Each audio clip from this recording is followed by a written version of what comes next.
In this video, I'm going to teach you something about sales that you might not know. A very simple model and a series of questions that you can ask of your prospects both before and during a consult that will massively improve your conversion rate. Okay. Now, what you've got on the left-hand side of the screen is a WhatsApp conversation I was having with one of my clients at Velocity, and I was helping him understand where he was going wrong with his sales process because people weren't signing up at the rate that he felt that he could achieve. So we had to try and identify what the problem was. And I'm going to show you an insight to this conversation, and in doing so, teach you that model and teach you those questions that I just mentioned.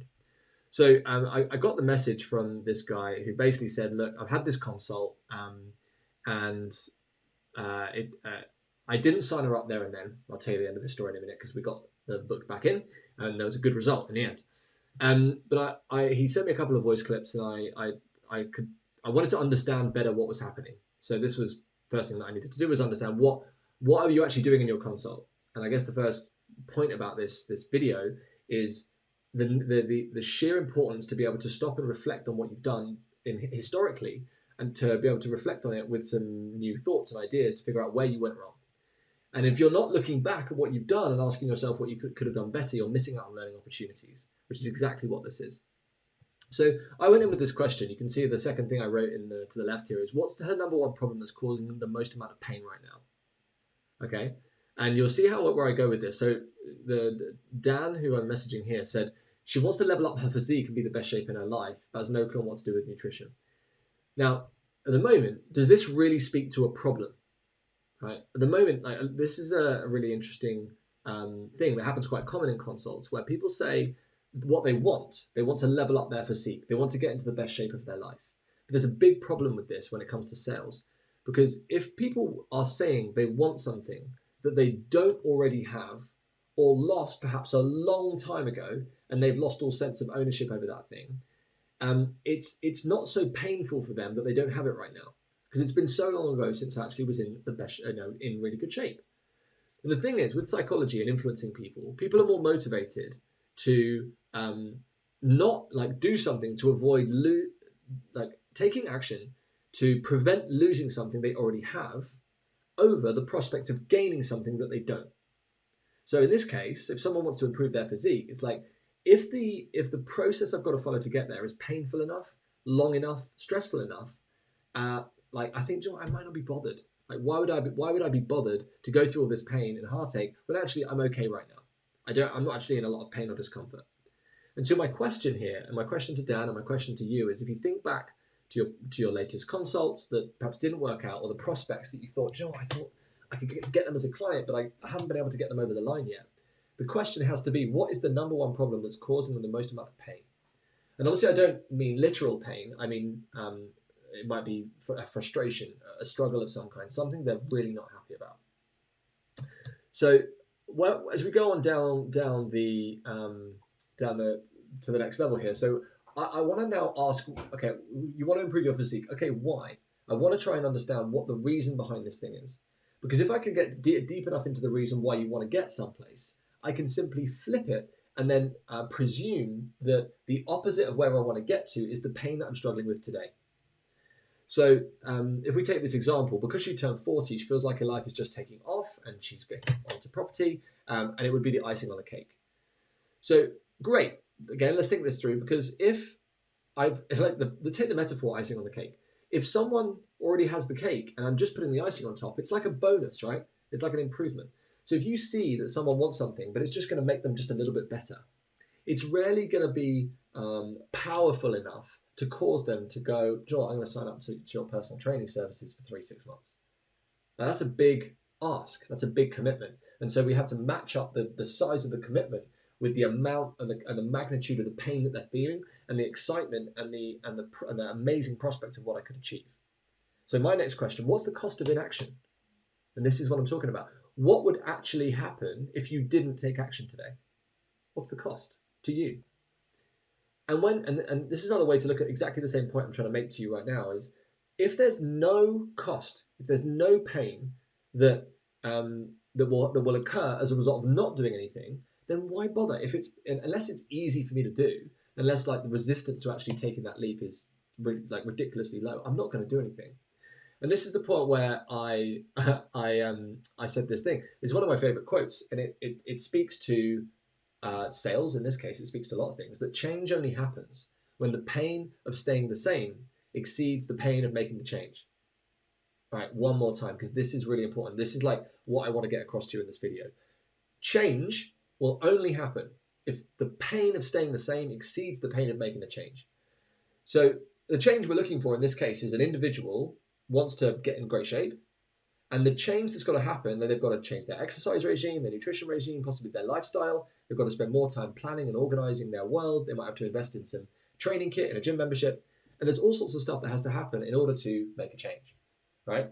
So all that hassle, all the work and the effort that has to go into making the change, that needs to be less than the pain they're feeling right now. And we have to work to identify that. So what we did is we had some fun with that. And then that was the key piece that Dan was missing. So what we still need to do, and this is now kind of unveiling the problem that Dan was having, that he wasn't diving deep enough, both pre-consult, right, into the questions I'll give you in a second, and actually during the consult, is that if we're not working hard enough to find out the information on which that we're going to base our very pitch to help them, we don't stand a very good chance at selling, right, full stop, and then selling higher value packages that are going to make a bigger difference to them and you. So I think what Dan was realizing here is that he was too surface level. It was, hey, what do you want to, what are your goals? Now, I want to get a great physique. But like, amazing. What's your problem? I'm a bit frustrated by my current physique. Oh, okay. Well, listen, here's my PT services. As opposed to digging in deeper and understanding, what does great physique mean to you? And digging into that, like, good enough shape for a photo shoot one day? Okay, cool. What would that mean to you? Why was that a thing? Where did that idea come from? And what does being able to have a photo shoot mean? What would that represent for you? Yeah, dig deeper, be curious, like keep asking why. So what we did is in these voice clips, I then unveiled this, I shared this, unveiled sounds or something quite posh. I shared this model that we've got, and it's based on this concept called the bridge model, which we teach at a lot of Velocity, where we say you need to identify a couple of things. You first figure out where is the individual at right now, like what's the kind of state of play, what's not good right now, and you can ask that directly. What are you not happy with in this current moment in time? What needs to change? What are you struggling with? What are you frustrated by? What annoys you about your current state of health and fitness? And then lean in. Like don't just be satisfied with the first answer you get given. Be sympathetic and be curious, and keep peeling back the layers until you get to something that you can tell means a lot to the individual by the look in their eye and the facial expressions that they show you, because they'll show you that it means something. The facial expression, the tone of the voice will change. And that's where they are now. That's point A. We then want to figure out what point B is, which is the future. What does the wildest version of success look like? If you had a magic wand and they had one wish for their body, their health, and their fitness, what would they wish for? And that's the next question. And then what would that mean to you? If you were to get there, what does that mean? How would that influence like you in here? I want to understand. I really want to understand you. And if we can get there, that's point A and point B. The bridge model is about then building a bridge between the two places. Right, it's 3 steps, point A, point B, and then the bridge. And the bridge is then when you step in with the expertise and say, okay, cool. Well, in order for you to get you from where you are now, recap, right, prove that you've listened and understood, and get you to where you want to be in point B, and then again, recap and understood, these are the things that we're going to have to go through. And we're going to have to understand, I need to teach you about X, Y, and Z. I'm going to need to teach you 1, 2, and 3. And then we're going to have to spend some time over here and do a little bit less of that and a little bit more of this. And it's like you're prescribing, like a doctor. This is what I need you to do. These are the steps that we've got to take. And it's all high level. And that leads you beautifully into suggesting your plan of action, the solution to that person's problem. And then you can lead into the sale.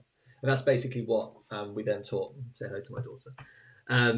So we then did some summarization. And then we kind of talked about this concept of a suggestive sale. So once you've made that high level kind of a high-level suggestion about the things that need to be covered, like the high-level kind of plan of action, you're then going to make a suggestion. And it's one of the softest but most smoothest ways of suggesting like a sale or of making your sale. It's called the suggestion. And you basically say, once you've done all that, how does that sound? No, you would say, does that make sense to you once you've explained the thing? And they say, yeah. And you pause and you say, can I make a suggestion? And no one's going to say no to that. So you say, yeah, cool. Okay, well, I suggest we work together for a couple of months, and you suggest a relatively short period of time that's long enough to get a result, but short enough that doesn't feel like a big commitment for the person. And then you're tackling one of the biggest risks about a sale, which is that they fear that they might look stupid, lose money, and be a failure if they commit to something too big and don't do anything with it. So you by framing it, like time framing it, it helps to overcome a lot of that resistance. And that's pretty much it. So, and then I put this nice GIF in there because that was my calling card, my drop the mic moment, because I think we uncovered quite a big blockage there.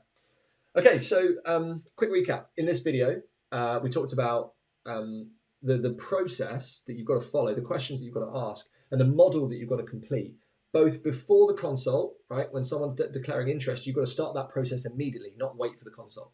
And then that nurturing, we'll call that nurturing. That process of asking questions and deepening that understanding begins at that very moment and continues right through to the first half of the consultation. And by 20 to 30 minutes in, you should have a really, really deep picture and good understanding about the individual that you've got in front of you. And that will put you in the best and most powerful position to present a solution to the problem and then suggest that you work together to solve it. Okay? My name's David. I run Velocity. I hope you've enjoyed this video. If you'd like it, if it's been helpful, a like and a comment below would be really appreciative.